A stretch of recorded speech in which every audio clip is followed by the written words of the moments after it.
So we find ourselves today in South Deerfield with Jane Trigere. Ms. Trigere. Could you tell us, how did you find yourself coming to South Deerfield of all places in the world? Wait a minute. Today is April 10th, 2018, and we are in the old firehouse in the center of South Deerfield. How did I find myself in South Deerfield? I mean, aren't you a New York girl, woman? I mean, Yeah, somebody just recently asked me, where did I come from? And I was telling a story about interviewing a lady at the senior center, and the local senior center, and I asked her if she was born in this, if she was always from South Deerfield. She said, "Oh no." I said, "Oh, where are you from?" She said, "Hadley." And I thought, okay. Or maybe she even said Hatfield, which is even closer. And I sensed that I had entered an altered universe. And I said, I see. So what brought you to South Deerfield? All the way to South Deerfield. She said, well, I married a South Deerfield boy. And I thought, wow, I'm a different place. When I hear people talking about, oh, I went to New York the other day, I automatically assume they mean New York City. I mean, duh. But that's not what they mean. They drove west and ended up in Hudson, New York. And that's New York too, after all. But our senses, our perspectives, and our uses of language are reflective of our experience. And for me, to go to New York means to go to the city. And for them to go to New York means to go to the closest place, you know, as a crow flies, as a bird flies, as some kind of avian creature flies, right? So how did I get here? I got involved with Ken Schoen, and he lived up here. how did you meet this Ken Schoen? I mean, No, wait a minute. You're asking me how I got to South Deerfield, okay, so I yes. want to get that one too. And you're right. I grew up in big places. I didn't grow up in the city right away. Later on, I got to the city. But there was Europe, south of France. There was Buenos Aires. Then there was New York City, Manhattan. Then there was Cambridge, Massachusetts for 11 years. How about Sarah Lawrence? Oh, that before that, but well, that's a college. And then I moved to Jerusalem. And then I moved to the Kibbutz. And if I hadn't moved to the Kibbutz, South Deerfield would have been very weird. It's weird enough, but very weird, without an experience of 6 years on a small kibbutz. And then, yeah, so lots of capitals. And I think of Cambridge as a capital, intellectual capital of the world. So Buenos Aires, Jerusalem, Paris, New York, and South Deerfield. It's funny just to say it, right? But I moved here because I met Ken Schoen, and he lived in Northampton, and he moved to East Hampton, and when I came to live with him, he was living in East Hampton, and we then decided to get married, and we together decided to buy a building that would house both his business and us. And us meant, well, it meant Rachel. It meant Rachel full-time, who decided to return to live with me from Israel. And it meant part-time, visiting on different times of the week, Ken's two children, who were 10 and 5 or 4 at the time I came into the picture, Seth and Rebecca. And Rachel was 1 year older than Seth when we met. Really? Yeah, okay. Yes. So you were working down in Westchester. That was your, what kind of work were you doing? This is really where we were going to go? Like this, right here? I'd like to know what you were doing in Westchester when you met Mr. Schoen. That's what brought you up here. I came back from Israel, and as I classically say repeatedly, I have to explain it one day, I did one of the hardest things I've ever done, truly, and that was returning to the United States. I have all the respect in the world. Actually, I'm astounded at the people who come here legally and illegally, how hard it is for them. I speak English. I'm an American citizen. I have papers to prove it. And it was hard for me. I can't imagine what it's like, you know. It was hard economically. It was hard culturally. I was helping children readjust to a different language, a different school system. It was really hard. And I moved to Westchester because I wanted to be sort of near my sister and my aunt, because these are the only, and my brother was up in Vermont, but these were my only relatives. And, you know, everybody's busy with their life, so I had to be busy with mine. It wasn't exactly whatever my fantasy was. It was good enough. And I moved to Westchester. You had a whole variety of jobs, and then ultimately you worked for Kraus Reprint. Yeah, and it was 3 miles from my house, very close. And I saw the ad, the various jobs I had. Well, they're actually kind of interesting, but you just asked me about this one. I was hired in their publishing department, and I went in for an interview, and the woman who interviewed me said, "Can you start today?" I said, "Today?" And today was like June 1st. I said, "Like today?" She said, "Yes, because if you start today, you'll be part of the, there was some incentive to all the workers, and that I would be part of the incentive that they were all trying to get everybody to participate in. We'd all get some cut of the profits." I don't know why. It was a sweet gesture on her part. If she'd hired me a day later, everybody would have been part of the incentive and not me. So it would have been odd. I said, "Well, I have to go home and bury a duck." Or she said, "A duck." I said, "Yeah, we had 2 ducks and one of them died." She said, "Good idea." I said, "I'll be back." I went home, I buried the duck, and I came back. I had a nice job.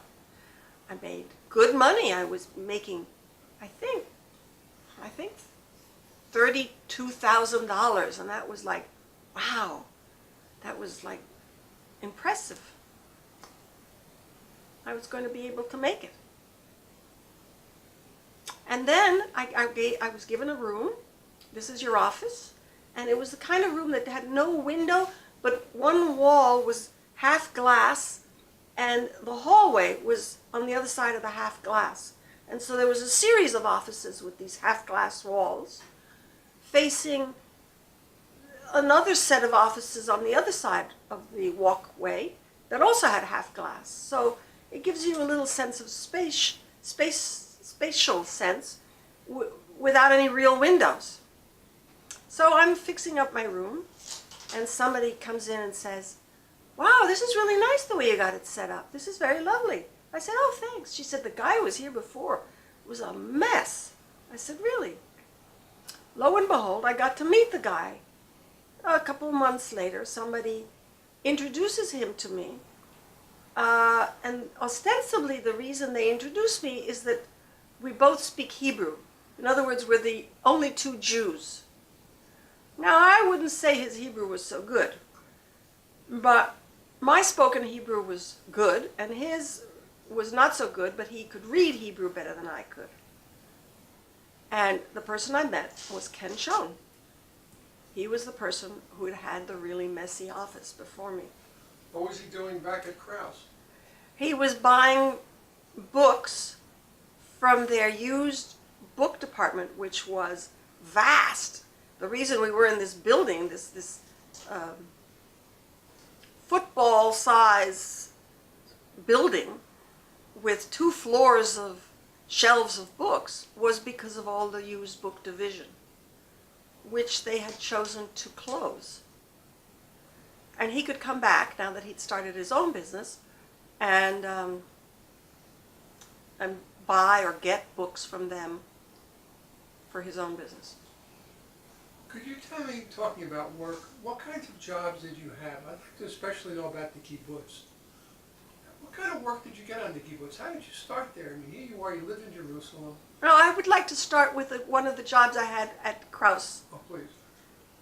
It's a job that is a book that we produced that would be completely useless today.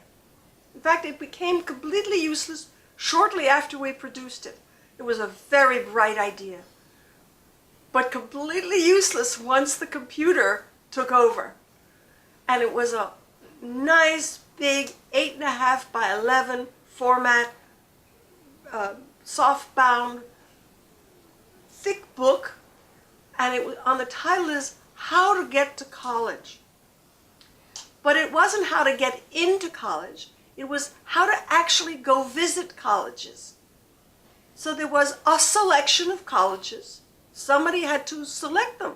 Meaning for everyone that's selected, they're the ones that didn't get selected, right? So it's not universal. It's limited instantly to whatever colleges people chose. And it gives you instructions on directions, which you don't need anymore because you go on Google Maps. We have GPS, so you don't need any of that. It tells you about the days when they're open and their tours and stuff like that. You don't need that because you go to a website. And I was thinking about it the other day. I said, that was a book that died before it even started. It was like amazing. It lasted, what, I don't know, a year? And you think of all the ideas that are created that become useless because of a next invention, right? I mean, I suppose you could say the typewriter's that way, but that's sort of like, that's one mechanical thing being replaced by another technology. This was this was a creative idea of somebody's. Right. Whatever. It's like, who makes horsewhips anymore? Right? It's like that. What happened to all the horsewhip companies? What happened to the stagecoaches? Yeah, exactly. So here you were in Jerusalem. You've been working as a bookbinder, I understand, in Jerusalem. And you left Jerusalem to go live on the kibbutz. And how come you picked this kibbutz? How did you end up in Kfar Giladi, of all places? I thought you wanted to hear about my job. We're going to get there in a moment. How did you end up in Kfar Giladi? Well, I got divorced from Larry Besserman in Jerusalem in the Rabbinical court. the Rabbinical Court of Jerusalem, and I didn't make any money. I was a bookbinder. Bookbinders, I didn't have a business. I had a little business, home business, so I didn't have a way of making money.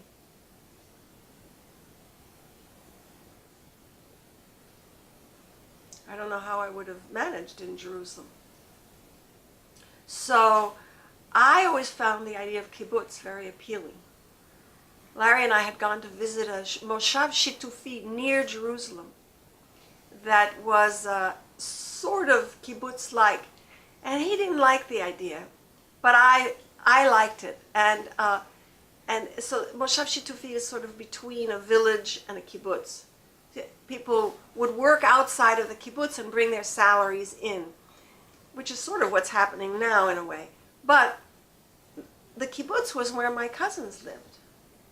I have a Trigger cousins, but they call themselves Trigger. How is this cousin related to you? How was he related to you? Well, Shlomo Trigger has exactly the same name as my father, Shlomo Trigger, Sioma Trigger, and they are both named after antecedents who were Shlomos. They had a grandfather named Shlomo, and one went to France and then America, and one went from Russia to the kibbutz, to Israel. And what year do you in think? 1919 or something like that. And it was one of the founders, or I don't think he was one of the founders. I think he came a little later. early member? Early. So how did you end up on this? And he has 3 children. He had a boy who died in combat, and 2 girls, and one is Tamar, and the other is Judith. And Judith now has 2 children. One of them is living in Waltham or Newton, Connecticut, and has 3 children. Did I say Connecticut? Massachusetts, and has 3 children. And the other one lives in Jerusalem. And she still lives on the kibbutz, and she comes to visit. So you arrived at the kibbutz with your children, and you have many skills and many talents. How did they utilize you? What happened to you there? You know, I didn't know I had many skills and many talents. I learned that on the kibbutz. I thought, you know how Seth used to not understand how anybody couldn't understand a math problem? He couldn't fathom how you couldn't understand this math problem. It never occurred to me that people couldn't sew, glue, fix, hammer, do all the things I could just figure out how to do. So it took years of slowly hearing people say, really, you can do that? To realize that, wow, I actually have a whole bunch of skill sets. In fact, somebody I love very much once said to me, and I was so touched by it that I wrote it down. He said, Omi is the cleverest person I know. Well, I'd like a label that says that. You've been known as Jane of all trades. No, I've never used that. Oh, okay. Anyway, on the kibbutz, you don't say, hello, I'm great at so-and-so. Just put me in charge. That doesn't, you got to prove yourself. So, and if you have no status because you're a newcomer, you just do what you're told. So the first thing I did was to work in the baby house. And I learned a very important skill there. I went to get trained in how to do CPR on infants. And one of the infants I got to do CPR on was the young cousin who's now living in Newton, Massachusetts with his 3 little children. I didn't know then that he was somebody who holds his breath and turns blue out of anger. The other nanny said, Hanna, that's my Hebrew name, he's blue! And I could see across the room she's holding up this blue baby. So I come running and I did it, and just exactly what they said. You're going to be holding him, one hand is behind your waist as you're going and doing this on, it's a baby, you're doing CPR on a baby, it's not, boom, boom, boom, right?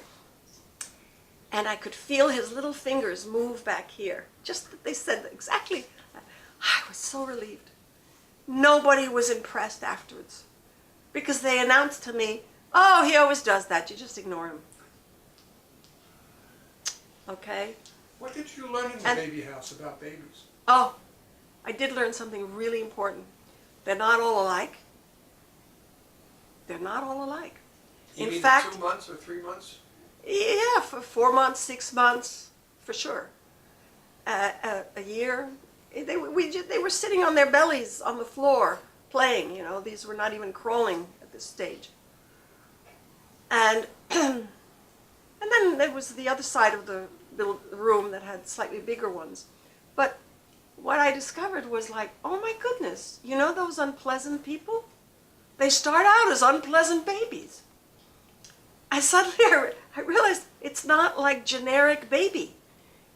How often, unless you live in a village or you really have a community where everybody's having their children together, where do we, in the societies that I come from, where do we see a sampling of identical aged children? Unless you work in a preschool, which I didn't. Didn't you also say something you learned about the parents and how they got their children to go to sleep? Wasn't there something? Oh, yes. So shortly after we arrived, there was the war in Lebanon. And so I got to experience the whole system of shelters. Every classroom, every group of children had its own underground shelter. And and my two kids were being cared for in two separate places, and I could run to go see them, but I was due back on my schedule in my place. And at first, the first night, we would have one of the parents come and put their kids to sleep. Oh my God. What you don't want to see in the world is parents who are setting up neurotic systems and passing them on to their children. And every family grouping had their own funny little, let's get this kid to go to sleep method. So the other metapelet, Nanny and I, said, tomorrow night we're going to do this. Because we're used to putting these kids to sleep for naps. But watching this one with a kid fiddling with his father's thumb until it bled. This one over here is singing to his kid and going shh, shh, shh. And this one over here trying to keep the kid from climbing the walls. And it was like, oh, please. So the second we said, come and say goodnight and we'll put them to sleep. How long did you remain at the... The kibbutz? No, at that... Baby house. Yeah. I graduated to a toddler house. Yeah. That was fun, that was nice. And maybe it was at the toddler house that I actually did that whole thing with the shelters and putting the kids to sleep, yeah. And then one day, the daily work manager comes to me and he said, we need you in the dining hall and the kitchen. Just for 6 months, Toranut, tour of duty. Everybody has to do it. I said, sure. You're doing what? He said, well, we need you in the, they call it the diet kitchen. So with the vegetarians, the salt-free, anything weird that's not conventional is in this little diet kitchen. Sure. So I go there, they don't need me at all. I roam around, I go to talk to different people. And so the head of the kitchen said, oh, work with over here. So I started working in the main kitchen. And there I had this wonderful little experience. These very short little ladies from Poland and Russia, from way back, these are founders.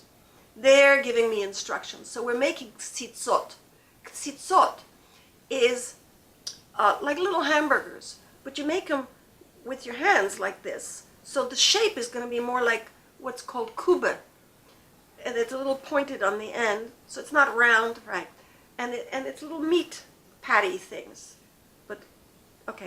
But they call them ksitzot. Ksitzot. So, oh, I wish I could remember their names. Oh, the names were good. Anyway, one comes up and she shows me how to do it. And this enormous flat tray that's going to go into these huge ovens. She just slathers it with oil. And it's huge. And we're working on this major, long, aluminum work table in the middle of the kitchen. And she shows me how to do it. So I'm dutifully doing them. Up comes the other little one, the other lady. She said, no, you have, the spitzes are too pointy, not so spitzy. Round them up a little bit. So I round them up, I'm making them a little more round, okay? And then the other one comes back. She said, no, you got to make the spitzes more pointy. I'm thinking, oh my goodness, this is like crazy making. I said, why don't we just make them round? No, we don't make them round. This is the way we always make them. So this is one of those, this is the way we always do it. This is like a classic, you're going to run into this sometime in your life, if not a dozen times. This is the way we've always done it. So that was one of my fun experiences. Well, what did you end up doing in the kitchen then? Well, they didn't really need me. So one day, because I spoke English, they would always put me in charge of the volunteers. Now, the volunteers came from all over Europe. They were Swedish and German and Danish, and very few Americans ever showed up. And so they ended up putting me in charge of taking care and showing them how to clean a toilet, do whatever. I would translate for whoever they were working with. And then basically I was in charge, and I said, if you give me these volunteers for 2 weeks instead of 1 week, I don't have to teach these young people how to do toilets every week. You know, some of them really have never learned how to do this. Why don't you give them for 2 weeks? And so we instituted a change. And I said, give me, and I will clean this place. So we had no tools. And what we did was to, we would use broken knives. We got ladders. I had these kids up on ladders, climbing everywhere, and scrubbing this kitchen the way it had never been scrubbed. And this is the way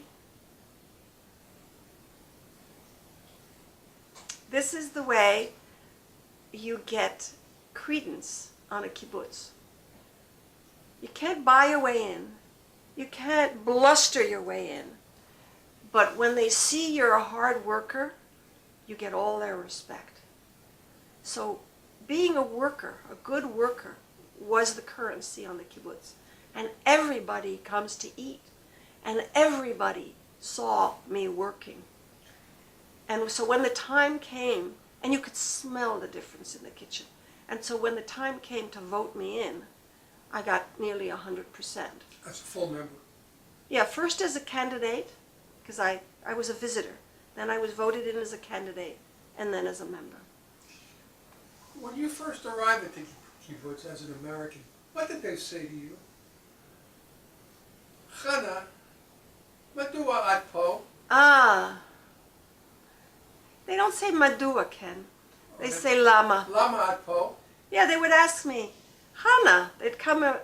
Funny, the conversations on the kibbutz were quite odd.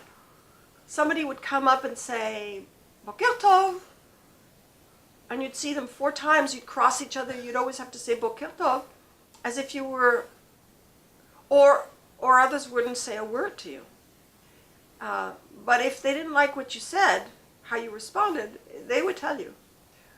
And I remember one person saying to me after she got to know me a little bit, she said, Hanna, lama at po? I looked at her, meaning, why are you here? At beseder. I said, what do you mean? At beseder, you're okay. Why are you here? And I thought, what does this mean? They think so poorly of themselves that only the screwed up people stay, and the ones who are beseder, okay, they go off and leave the kibbutz. They don't come to the kibbutz. Well, they wouldn't come to the kibbutz, right? You would come because there's something wrong. You know, you can't get a job, you're difficult to please, you don't have any money, I don't know. Whatever reasons they assumed, they had a poor self-image of themselves based on their own youngsters leaving. So, did you get a period of time how long you would work in the kitchen, or was it... Oh, my 6 months came and went, and no one was coming to discuss my future. This is complicated because I'm trying to remember the order of events. I was a bookbinder. I had this really nice little apartment, and the kids had a big room, and I had a little room, and we had a little living room, and a little kitchenette, and there was a balcony, a closed balcony, and on this closed balcony, I set up my bookbinding stuff. But I wasn't doing any bookbinding. So I thought I should find a place to store it. So somebody said to me, you know, the shoemaker's shop has lots of storage. I said, we have a shoemaker? They said, we used to have a shoemaker. So I went to find the shoemaker's shop, and here was like in a little village corner of this kibbutz, there was this stone building with big windows, and I looked in the windows, and I see a shoemaker shop. And you know these things with these big machines where you have these different kind of tools that go around and around where they grind things? You know, it's like 14 feet long and green and cast iron, and there it was. And in the middle of the room, this low table with these little stools, and on the table were tools that looked remarkably like bookbinding tools, which gave me an idea. I could be the shoemaker, or at least the shoe repair person. And behind all of this, there was a storeroom, and that's where I was going to store my bookbinding equipment. So I went to speak to the secretary of the kibbutz, which is the person who administers the kibbutz. And this is not a trained job. This is a rotating job also, and you get a little training. That's why the whole place runs at a certain level of inefficiency, because no one's particularly trained to do this. And you could make a whole argument that this might have been the downfall of the kibbutz in a way, but that's a whole other topic. And by the way, all through this, there's a hotel on the kibbutz, and they need volunteers to give talks to the guests. Tourists. In different languages. So I could do English and French. So I went to see how a few other people do it, and then I took over my part, and I had a wonderful time.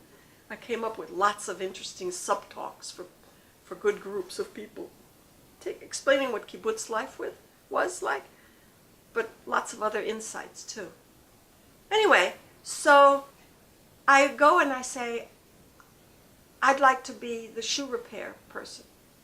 And I explain why. And there's a few people sitting in his office, they're all guys, and they all sort of laugh. So I look, I said, what's funny? And one says to the other, well, there is a woman who's a shoemaker on kibbutz such and such. And I say, that's what's funny? A woman? And so the culture was like 20 years behind the United States for certain rights of women. And I was the second person on the kibbutz that had a driver's license. There was only one other woman who had a driver's license when I came. Didn't you get a major congratulations, the fact that you drove? Oh yes, shortly after I arrived.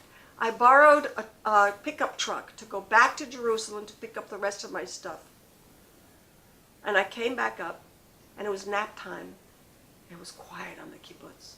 And I'm dropping off the truck near the dining hall, which is where you're supposed to do it. And you drop the keys in some key box.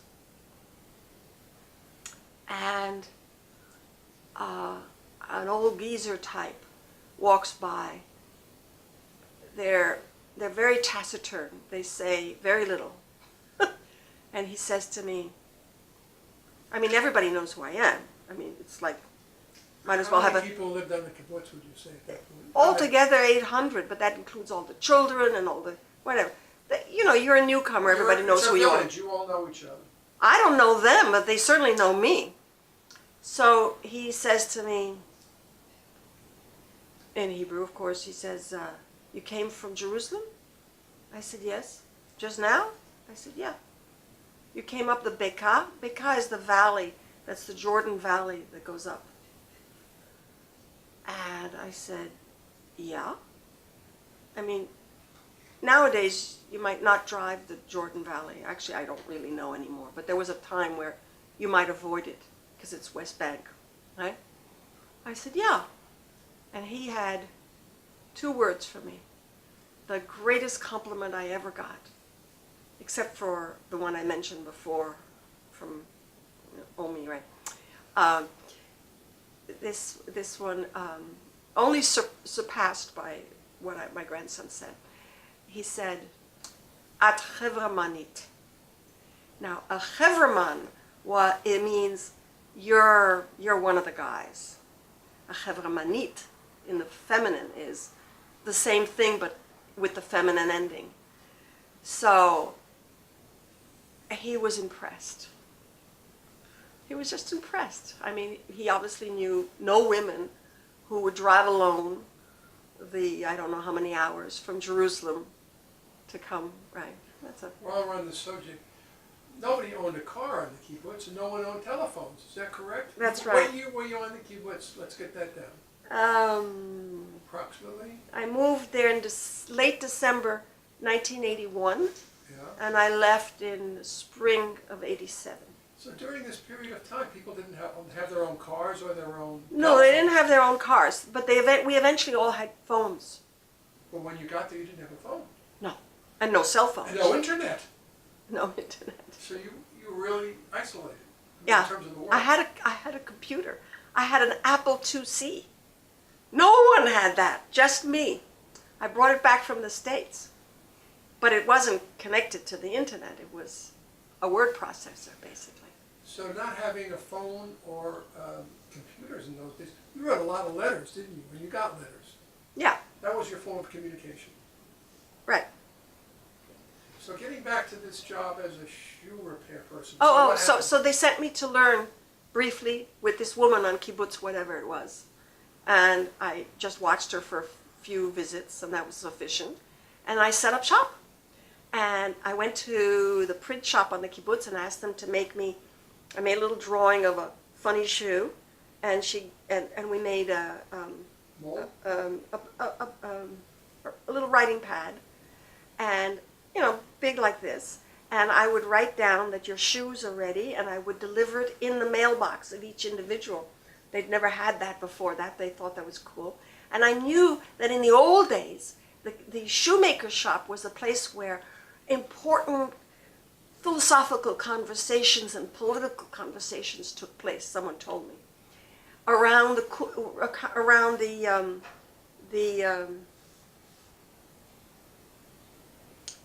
no, not the samovar, but the electric tea kettle. I forgot how you say it. The kumkum. Oh, it'll come back to me. And so I set one up. Right outside was wild mint. I had tea bags. I had some benches. And I waited for the people to come. It didn't exactly happen, but people did stop and sit with me occasionally. What kind of repair did you do to shoes? Give me an example of the kinds of things that would... New soles. I don't remember really, frankly. You also found records of Kibbutz members, didn't you? Oh yeah, a little file box, a little wooden file box. I'm going through it, trying to figure out. Remember, my reading Hebrew was not great, so it took me a while to figure this out slowly. I was looking at a card, and the name on the card was an old geezer's name, and it showed the first pair of shoes that had been made for him, and the second pair of shoes made for him, and the third pair of shoes made for him as he was growing. I thought, wow, that's great. We weren't doing that anymore. People were buying their shoes, but I could fix them. And I took the box, to the archives, because that was just precious. So your children were getting older on the kibbutz, they were growing up, and at some point, Sarah, was time for a bat mitzvah. And here you are on a secular... Oh, you're jumping all over the place. Here you are at a secular kibbutz, and it's time for her bat mitzvah, and what are you going to do about that? Did they have bat mitzvahs at this kibbutz? I was working... Yes, they had group bar mitzvahs, and they were really secular and interesting. They were based on the pioneer movement and sort of like the scouts, this kind of... Shomer HaTzair? Yeah, Shomer HaTzair, knowing how to do things, light fires, survive in outdoors. And I only remember it for Sarah because I didn't pay attention to the other years, but they would have misimot, tasks they would have to fulfill. And either the whole class took a task or each individual did, I can't quite remember. But the day of the celebration ended with them having been out all day, God knows where, and they came back looking bedraggled to the hilltop that overlooked the whole Hula Valley. And here was the building that they made into a museum. And there's this nice landing with this view out to forever. And each class, clearly, the metal shop would set up a big arched arch. And across the top would be written the name of the group. Each class had a name. And her class was Livnei, the name of a flower or tree. Livnei is a willow tree. And there would be written Livnei, and they'd wrap the metal with rags soaked in, Alcohol. not alcohol, gasoline. And the kids would show up looking bedraggled. They'd been out on, I don't know what, all day. And somebody would light this, and it was like kind of scary, spooky. I mean, there it is, this big arch out on the sky overlooking the whole valley, and it's in a fire. And then they had the two oldest members of the kibbutz, who were members of the original Shomrim. I can't remember his first name, Horvitz, and his wife. And they would hand each kid a rifle and a Tanakh. A rifle and a Tanakh. And they would boom, boom, and then they'd move, and then the kid would hand back the rifle, because clearly you're not at 13 going to take a rifle. And I don't know what they did with the Tanakh. Anyway, that was part of the ceremony. I can't remember what else. That was part of the ritual of being a bar mitzvah, a tribal initiation kind of, going out Yes, into the woods. that was it. But on the other hand, there was a few people who'd come from the Americas, Canadians, I think. And these people had introduced the fact that some of their kids could learn how to do a traditional bar mitzvah. Not the kind that Emmett did. Emmett's going to laugh when he hears this, because what they got away with was nothing. Emmett did a whole Megillah. No, well, it wasn't a Megillah, but He did a whole Torah reading. yeah, he did a whole parsha. Yeah. These kids, so there were, I think there were 3 boys. I can't remember who they were at all. Sarah Shatai would remember probably. And I don't remember where I was working exactly, but I remember saying, maybe I was helping out in the baby house, but I was not there anymore. I can't quite figure it out. I said, the boys are doing their bar mitzvah. I want my daughter to do it too. Oh, girls don't do that. I said, yes, they do. And where are the boys learning their stuff? Oh, they're going down to a yeshiva down in Kiryat Shmona. I said, I'm going to go speak to them. They said, you're going to go speak to them? I said, yeah. No, they're not going to let you do that. I said, watch me. So I make an appointment. I call up. I don't know how I did it. I put on a skirt. I go down to this yeshiva, and I'm talking to some young rabbi, and I said, listen, I know you're Orthodox, but nowhere is it written that a girl can't do the haftarah. You might not agree for her to get the blessing at a Torah reading, but she could do the haftarah. I said, yeah. I said, how about her father gets the blessing for the haftarah, the aliyah, and she sings the haftarah. Let me talk to Rav Drori. And I got it done. Everybody was just like, could not believe that I had done this. And then they needed a place. So it actually, the bar mitzvah, this happened in the museum building with that landing that overlooks the whole valley, same place. And I greeted these 2 families. This, I think, was the 2nd year they'd done this. So these 2 yeshiva families came up for Shabbat, and the whole building was given to them so they could land there and do their own cooking and stuff. And then they did a service for these apikorim, these kibbutznikim who didn't know anything.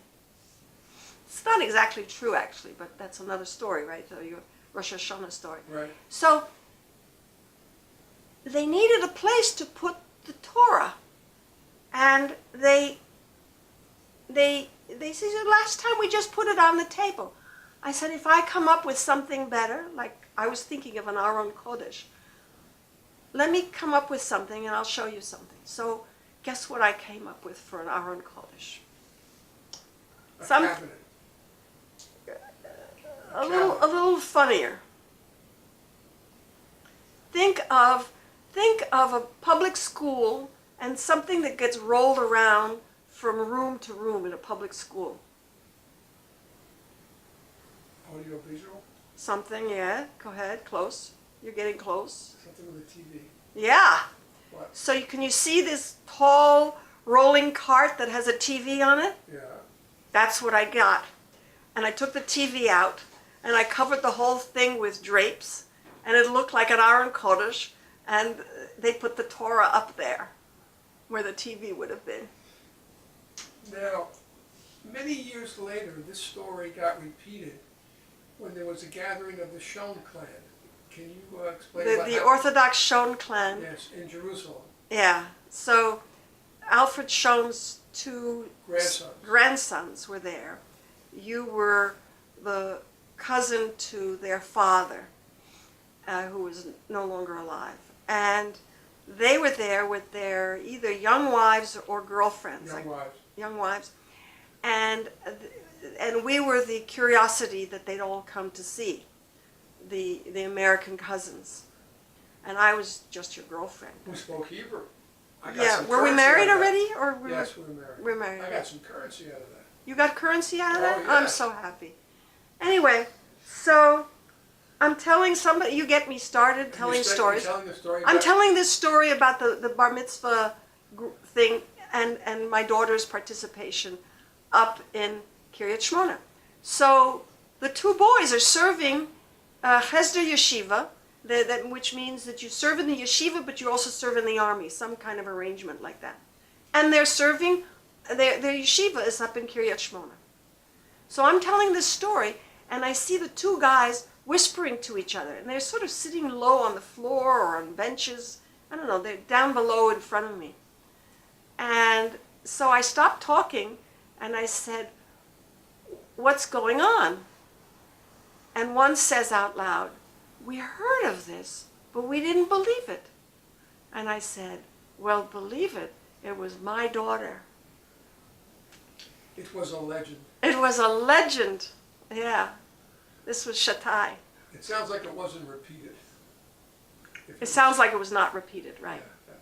So you were talking about the religious quality on the kibbutz around Rosh Hashanah time. Something unusual would happen. Well, the holidays on the kibbutz are great. Purim is fun. It's a dance, and it's the costumes, and it was just great. It was, I don't know what the kids did, but the adults had a fun time. And Shavuot is just perfect. It's first fruits, and every class is presenting, every school class is presenting first fruits of some kind, and it's a lot of participatory stuff. And let's see what else. Shavuot, Sukkot, of course, is wonderful. You have a fantastic sukkah. It's all this agricultural stuff. What about Pesach? Pesach was a little different.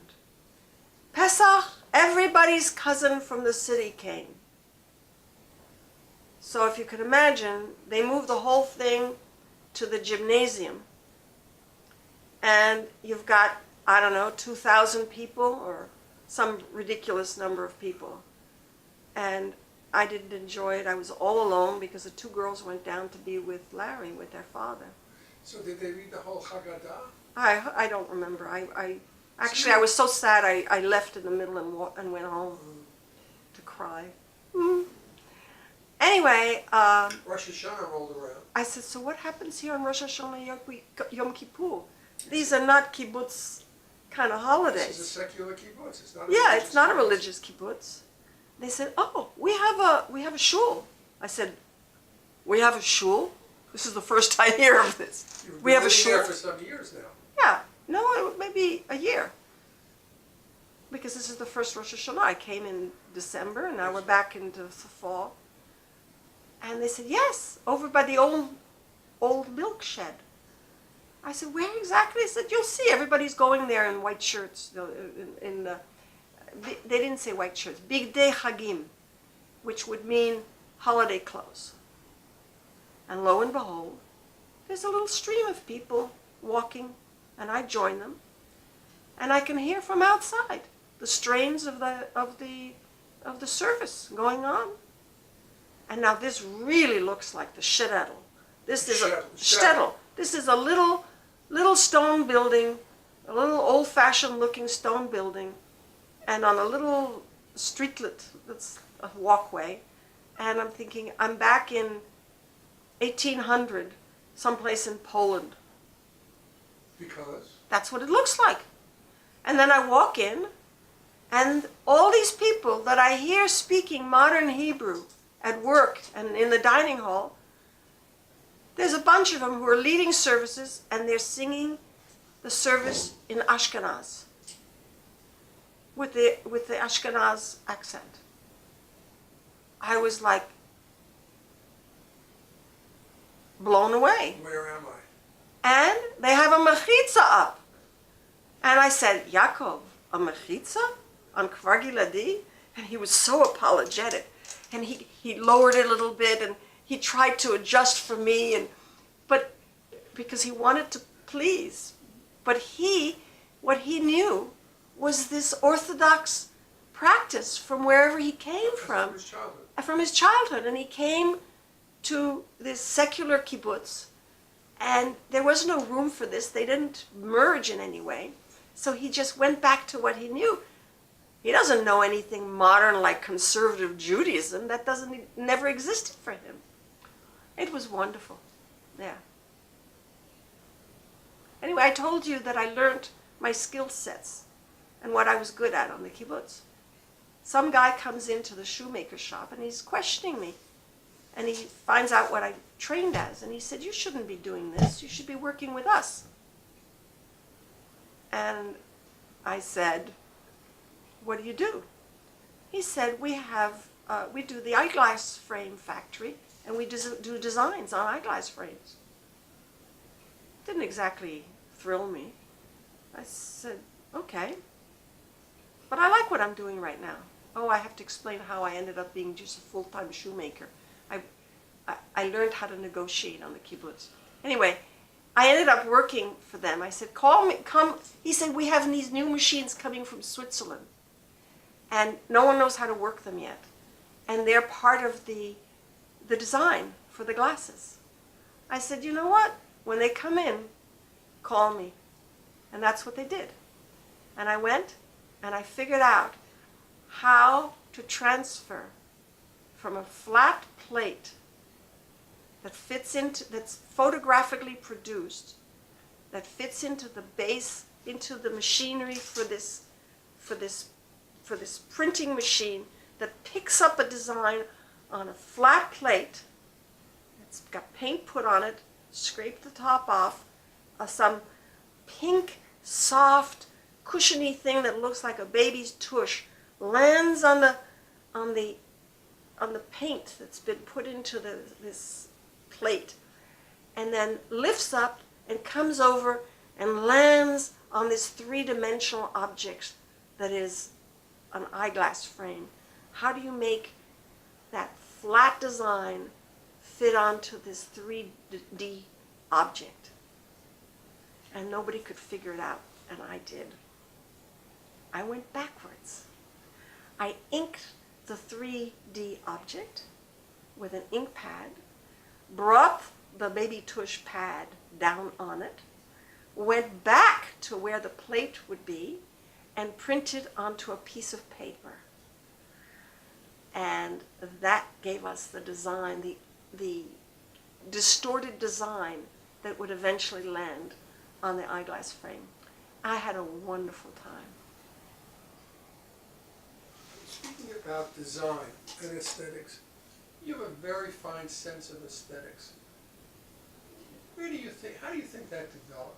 Your ability to see things in a special way, your ability to put things together, your ability to design. Where do you think that came from? Mamaroneck, New York? No, that's a ridiculous answer. You know, some people grow up as farmers and they know all about animals just by having to work with the animals. That was not my story. I grew up with a bunch of people for whom a sense of aesthetics was important, the way religion might be for other people. You could say the religion of my father was aesthetics, and he trained me in his religion. How did he do I can think of two kind of examples. For instance, when I had to write a thank you note, he would go over with me what to say, how you could say it, and then he would have me write it out. And he would show me that this is not well designed on the paper, and I should start again and lay it out so that it balances out and it's not all pushed at the top, or my lines don't all sort of slope up in some way that most people do when they don't work with no lines. And so he built in me, he refined in me a sense of seeing. Another example I can think of was once we were walking behind some woman and her coat. She was wearing a beautiful coat and she was walking along the street, and he stopped me and he said, "Do you see how the fabric is flowing this way or that way?" He was stopping me and making me observe something. He said, "It's because of the bias cut that it floats that way." You know, whatever it was. So this is what he did. He trained you in a very fine sense of observation. Observation, I would think. Yes. Would he take you to museums or galleries or? Yeah, you know, the funny thing is I don't remember much of that, but yes. Yeah. But he was. But for instance, if I wanted to buy something or I admired something, he said, he might steer me to something else. He said, he might simply say, "No, this is not, look at this over here." So it might be disappointing because he doesn't like what I like, but he's showing me something. So he's basically, and this is what parents do, or mentors, or even buddies at school. You end up liking what your buddies like because you're being steered that way. I mean, eventually I built my own sense of it. Well, did this impact how you dressed? The kind of clothing you wore as a child or growing up? Would your father say? Oh yeah, it was "This all doesn't- controlled. Absolutely you all gotta controlled. Put this outfit together. Right. Did you tell me you used to have to wear white gloves? Well, you wore gloves, yeah. White gloves. Well, they were white, yeah. I still have them someplace. Were you- Little white leather gloves. As growing up, were you taken to fashion shows? Was that part of your experience? No. That No. was not part of it. But your father didn't settle for mediocrity.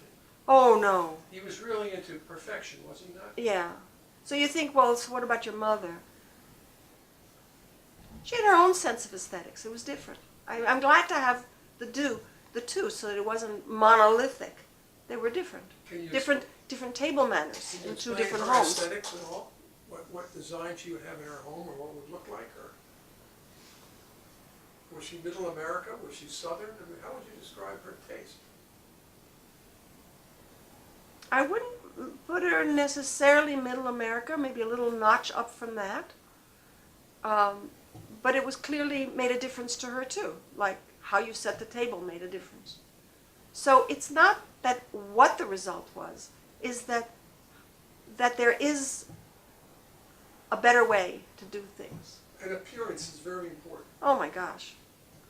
Right. Appearance is extremely important. What really mystifies me is that I don't wear fancy clothes at all. My clothes are often secondhand or cheaply purchased. But people will say to me, "Oh my God, you're so elegant." And I'm thinking, isn't that interesting? It's not like I spend time shopping at all. I can't stand that stuff. But my selection is very classic. I buy things that are very classic and then just wear them in a way that comes off stylish to people. And you like to create your own fabrics and make clothing for yourself. That's quite unusual. I don't make clothing so much. Do I make Shawl clothing? and wall, shawl and one. All in one. Shawl in one, yeah. Yeah. Yeah, okay, so that's How about pretty the unique. coat? The children's coat. Yeah, Well, but that's those are another just skirt. really unique. It's not like I make dresses for myself. That's never really been my thing. But you like to repair. I things. remember making a shirt for myself on the Kibbutz. I found this blue and white checkered fabric You that I still have thought, it? yeah, that I thought was really charming, but there was only 1 square yard. And I figured out, I took apart a shirt of mine, and I used it as a pattern. It was really hard. I'm not a seamstress. I made some serious goofs along the way, but I did it. But I'm not eager to make another blouse. But I've seen you sketch designs for clothing too, have you not? No? Really? Yeah. But you're good at sketching. How did I you pick fooled up- you because I don't know, I don't remember doing that. How did you pick up your artistic talent? Your ability to draw and paint and... I got it from my grandson. Ah, I didn't realize that. You inherited it from him? It's quite amazing. I understand he's quite an artist. My father was an artist. He drew beautifully. And I don't know where I picked it up. That's one of the things that I've always found kind of amazing. No one taught me anything that I could remember. No one sat down and said, this is how you use a sewing machine.